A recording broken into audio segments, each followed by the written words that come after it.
here to make the kids walk away and say, oh, he was with Tupac, he was with the Outlaws, or he's a gangster, etc. Hopefully, by me telling my life story will only be a way where some of the kids can take a lesson from it and be happy and proud that Allah guided us to the religion of Islam.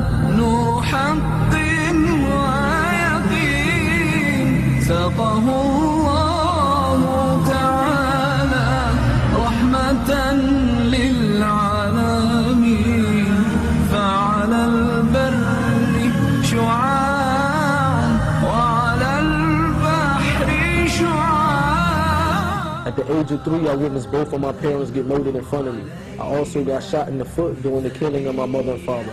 One of the guys who killed my parents, he was very close to my father, to the point that they was like brothers, and he also looked to the parents of my father as if they was his own parents. After the death of my mother and father, me and my brother, I had a 6-month-old brother in the house at the time, and I had a 3-year-old brother in the house at the time.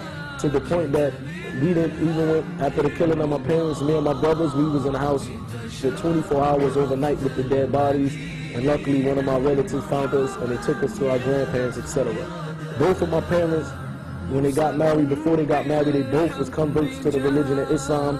So when they had me and my brothers, alhamdulillah, we was born as Muslims, and we had Muslim parents like most of you guys in here. But growing up with my grandparents, they was Christians, so at a young age they started to make us go to church, and they forced us upon the religion of Christianity. And for me, things started to move fast in a better light. I was making a lot of money to the point that I had 3 brand new houses. I had brand new cars. And I was making a lot of money to the point that I would wake up and travel anywhere around the world, just spending whatever I want I was able to get. And if I ask you something, that if you basically had 3 brand new houses, brand new cars, 2009 Lexus, you would be happy. There'd be no reason for you to be upset, right? Or no reason for you to be down or depressed or whatever.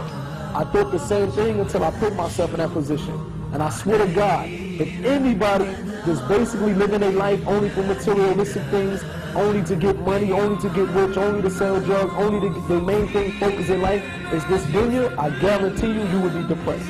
A very good close person of mine that I used to be in the music industry that I knew since I was like 14, 15 years old.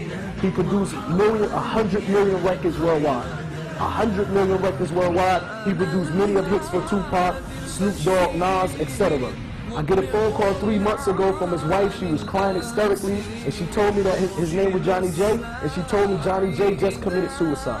This is a guy who had a house on 5 acres. He had a mansion. He had a pool in his backyard the shape of a heart. He had millions of dollars.